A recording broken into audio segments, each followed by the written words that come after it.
Child's play movie release हुई थी America में नवंबर 9, 1988 में। ये मूवी उस वक्त की सबसे हॉरर मूवीज़ में से एक मानी जाती है। ये मूवी रिलीज़ होते ही बहुत मशहूर हो गई थी और इसने दुनिया भर के लोगों में खौफ फैला दिया था। इस मूवी के मेन कैरेक्टर का नाम था चकी, जो कि हॉरर जॉनर का बहुत ही आइकॉनिक कैरेक्टर माना जाता है।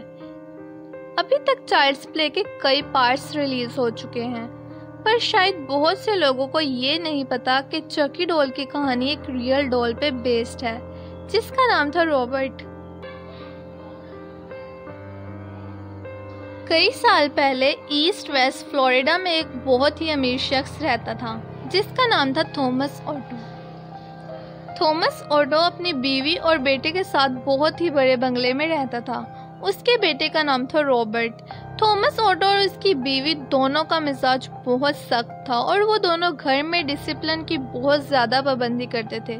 इनका घर सर्वेंट से भरा था और ये दोनों मियाँ बीवी अपने सर्वेंट्स की एक भी गलती बर्दाश्त नहीं करते थे और छोटी सी छोटी गलती पे उनको सख्त से सख्त सजा देते थे। इनके घर का माहौल हद से ज़्यादा सख्त था। एक दिन रॉबर्ट की माँ ने अपनी एक सर्वेंट को घर के पीछे वाले हिस्से में कुछ अजीब सी चीज़ें पढ़ते हुए देखा। ये देख के रॉबर्ट की माँ का गुस्से से बुरा हाल हो गया। उसे लगा कि उसकी मुलाजमा घर पे कोई जादू टूना कर रही है। रॉबर्ट की माँ ने उसी वक्त उस मुलाजमा की बेइंतहा बेइज्जती की और उस पर बहुत चिल्लाई। मुलाजिमा खामोशी से चुपचाप सब कुछ सहती रही। उस मुलाजमा को रॉबर्ट की माँ ने बेइंतहा बेइज्जत करके उसी वक्त घर से निकाल दिया। अपने साथ ऐसा सलूक होने के बाद उस मुलाजमा के दिल में बदले की आग भड़कने लगी। रॉबर्ट की माँ को इस बात का बिल्कुल अंदाज़ा नहीं था कि उसकी मुलाजिमा काले जादू की माहिर थी और काले जादू की मदद से इसकी फैमिली के साथ क्या करने जा रही थी। इस मुलाजमा ने 1906 में रॉबर्ट को एक डॉल गिफ्ट की थी। ये डॉल उस मुलाजिमा ने खुद कपड़े से बनाई थी और इस डॉल ने सेलर का सूट पहन रखा था और उसका कद तकरीबन 3 फीट था। रॉबर्ट इस डॉल को अपना बेस्ट फ्रेंड मानता था। उसको उस डॉल से इतनी अटैचमेंट हो गई थी कि वो उस डॉल को अपने नाम से बुलाता था। दिन ब दिन रॉबर्ट की अटैचमेंट उस डॉल से बढ़ती गई और फिर कुछ अरसे के बाद ही रॉबर्ट के पेरेंट्स और उसके सर्वेंट्स ने घर में अजीबोगरीब चीज़ें देखना शुरू कर दी। जैसा कि कभी कभार सर्वेंट्स रॉबर्ट को इस डॉल से बात करते हुए सुनते और एक अजीबोगरीब आवाज़ डॉल की तरफ से आती, जैसा कि वो दोनों आपस में बात कर रहे हों। उनके घर में अजीबोगरीब आवाज़ें सुनाई देने लगी और आहिस्ता आहिस्ता हालात और भी ज़्यादा बिगड़ते गए। रॉबर्ट अचानक से रात को चीखना चिल्लाना शुरू कर देता। उसके माँ बाप उससे पूछते कि वो क्यों चीख रहा है, तो वह कहता, ये मैं नहीं चीख रहा, मेरी डॉल चीख रही है। अजीब बात यह थी कि रॉबर्ट के खिलौने खुद से टूट जाते थे और घर में चीज़ें खुद ब खुद हिलती जाती थी। घर में कभी किसी के हंसने की आवाज़ें आती और कभी किसी के रोने की। जब रॉबर्ट से पूछा जाता कि तुम ऐसा क्यों कर रहे हो, तो वह कहता कि नहीं, ये मैं नहीं कर रहा, ये डॉल कर रही है। वो हर चीज़ का जिम्मेदार उस डॉल को ठहराता था। घर के मुलाजिम इन सब चीज़ों को देख के बहुत खौफज़दा रहने लगे थे और आहिस्ता आहिस्ता सब एक एक करके नौकरी छोड़ के जाने लगे। रॉबर्ट के घर के सामने से जो भी गुजरता उसको खिड़की में एक लड़का नजर आता, जो कि उनको अजीब तरीके से घूरता रहता था।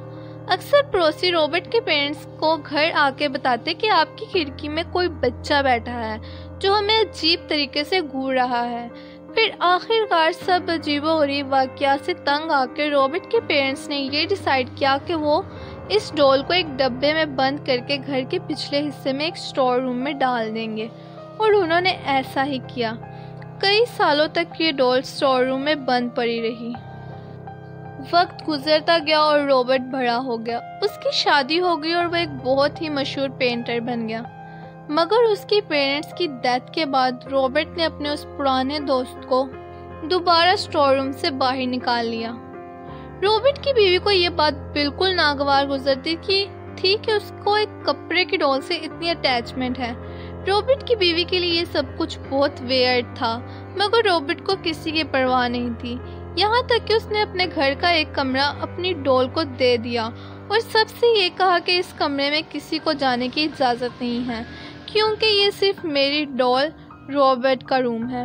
रॉबर्ट की बीवी और उसके रिश्तेदार इस डॉल से बहुत खौफजदा रहने लगे, क्योंकि अक्सर जो भी मेहमान घर में आते इन्हें रॉबर्ट द डॉल में से कभी हंसने और कभी रोने की आवाज़ें सुनाई देती, और रॉबर्ट को वो इस डॉल से बात करता हुआ देख के इंतहाई खौफ में मुब्तला हो जाते। रॉबर्ट उस डॉल को अपनी बीवी से भी ज़्यादा अहमियत देता था और हर बात उससे शेयर करता था। कुछ अरसे के बाद इन सब चीज़ों से तंग आकर रॉबर्ट की बीवी भी उसको छोड़ के चली गई और इनकी शादी टूट गई। और हैरत अंगेज़ बात ये थी कि शादी टूटने के कुछ अरसे के बाद ही रॉबर्ट की बीवी की इंतहाई पुरस्कार तरीके से मौत हो गई। उस डॉल के साथ सारी ज़िंदगी गुजारने के बाद आखिरकार बुढ़ापे में रॉबर्ट पागल हो गया। वो कई घंटे अपने घर की खिड़की में इस डॉल को गोद में लिए बैठा रहता था और हर आने जाने वाले को न जाने क्या क्या बुरा भला बोलता था। कई बार तो इसने लोगों को पकड़ के अपने घर में बंद करने की भी कोशिश की। आखिरकार 1974 में रॉबर्ट की डेथ हो गई। रॉबर्ट की मौत के बाद इस डॉल को फ्लोरिडा के ईस्ट मार्टेलो म्यूजियम में रख दिया गया। ये डॉल फ्लोरिडा के उस म्यूज़ियम में आज भी मौजूद है और दूर दूर से लोग इस डॉल को देखने के लिए आते हैं।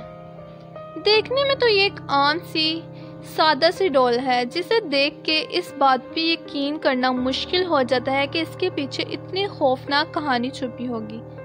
क्या आप लोग इस डॉल को फ्लोरिडा के म्यूज़ियम में जाके देखना चाहेंगे? Hi everyone, I hope you enjoyed this story. Don't forget to comment and subscribe to my channel if you have not already. I'll see you again with another story. Until then, goodbye.